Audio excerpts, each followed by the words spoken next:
Hi there, I'm Heather King. I'm in my office slash music conservatory in Tucson, Arizona, where I just moved. And I don't know whether from COVID or maybe moving to a new place, I feel this kind of burst of creative slash spiritual energy. And I've just wanted for a long time to just try making these little short videos that are sort of about my journey, I guess you could say, with Christ, my kind of pilgrimage on earth.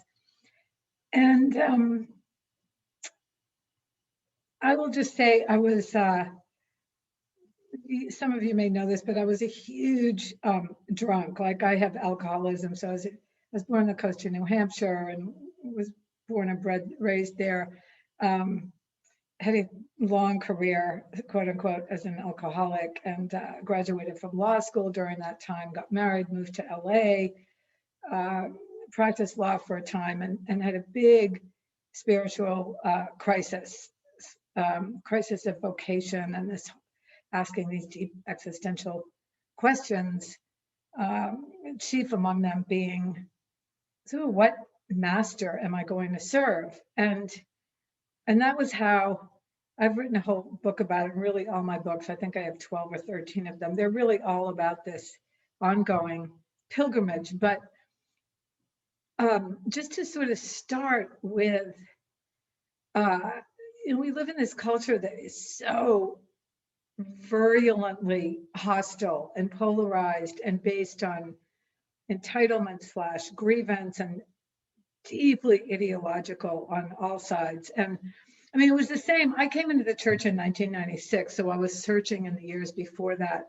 And of course, the world is always, in some sense, like that, and it was like that then. But one of the main things that drove my initial search were these deep existential questions. What was I born for? What was I put on earth for? What is my sort of mission here? I think built into every human soul is this, it is a deep idea of there is a story here, and what is it, and where do I fit into it, and what am I sort of what am I being sent out into the world to do, in a sense? And for me, I knew it was not to be a lawyer. um, as I always say, other people have the vocation of lawyer. It was not mine. And I knew deep in my heart that my call was to be a writer. So that's kind of the backdrop. But the point is, um, the if you're seeking and searching and you're finding nothing in the culture around you that corresponds to the deepest desires and the deepest call of your heart, come and see, as Christ says. The disciples said to him, "Where dost thou abide, Master? Where do you live?" And he said, "Come and see." To me, Catholicism is this huge invitation. It's an invitation to the hugest adventure, the most extreme sport, um, the hero's journey. It's all rolled into one. The stakes are sort of life and death. And so it calls, to me, that was very exciting. I wanted to be, we all do, right? I wanted to be called to something higher and something um, that was a risk and something that was an adventure. And so I was working at this law office at the corner of Wilshire and Doheny in Beverly Hills. This place is enshrined in my memory. It's like it's probably the equivalent of another person who's been incarcerated for many years passing the site of their former prison. It really was yeah, no, deep suffering. But anyway, and so I searched, and it's a long story, I won't go into totally here, but I searched and I read, and I found I had this innate desire to worship, and who knew, and to kneel. I felt, so grateful. I was sober. That was also a big part of my story. I was probably sober 7 or 8 years by this time, and I was so grateful, and I wanted someone to thank, and that's always been my kind of basic idea of God, the person that you want to thank. And I found my way to this church, St. Basil's in Koreatown. I lived in Koreatown, it's a neighborhood in LA at the time, and I went to a noon mass, and because I'd been to every other church, and I just knew something was missing, and I went to this noon mass, and I just saw that body on the cross, nailed to the cross, and something happened. I can't describe it. It was so not an intellectual conversion. I'm always kind of, I think people who try to reason their way into God are sort of, I think cutting themselves short. They're impoverishing themselves in a way. I mean, but who knows? I mean, he says, you didn't choose me, I chose you. And I think that was definitely the case. For some weird reason, and he always chooses the most unlikely people, it seems. But the point is, and during that mass, I heard there's this one part of the mass that you may or not know, but it's before we go up for the Eucharist, and it says, Lord, I am not worthy to receive you, but only say the word and my soul shall be healed. That was what we said then. Now it's slightly different. I'm not worthy for you to enter under my roof, but same idea. And I really heard that. And I am not worthy to receive you, but say the word and my soul shall be healed. And one of my favorite lines in all of the Gospels is, healthy people don't need a doctor, sick people do.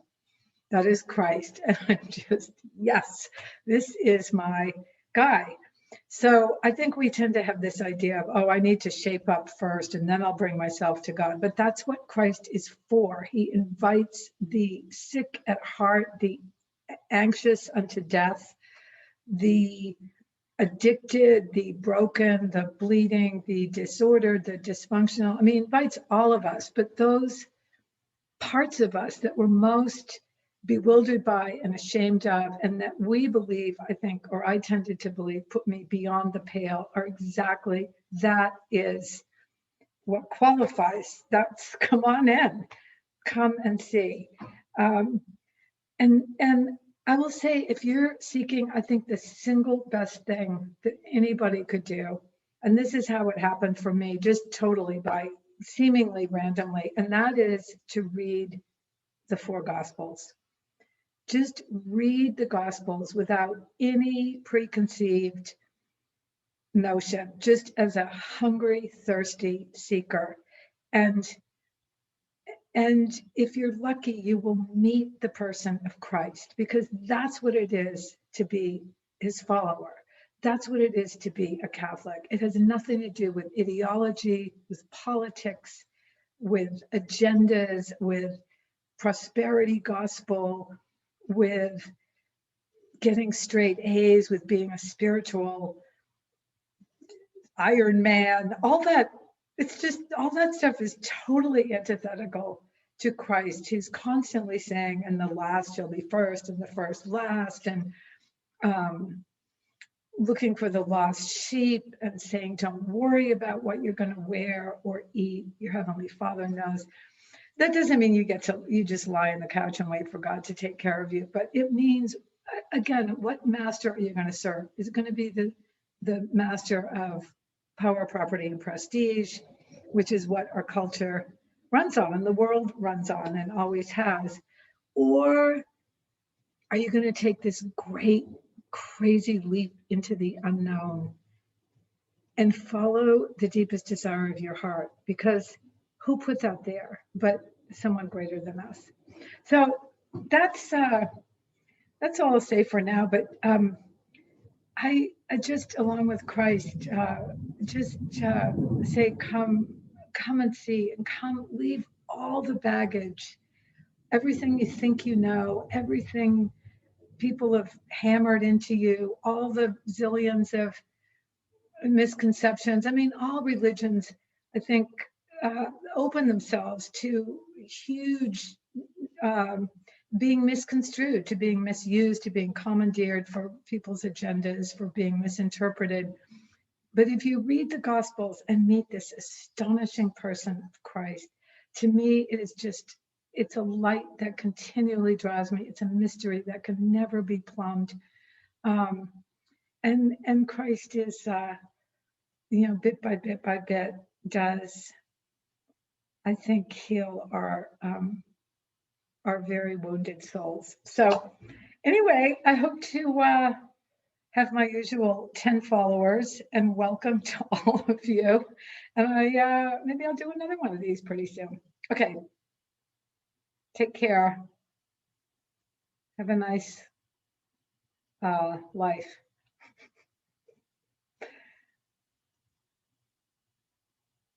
Stop recording.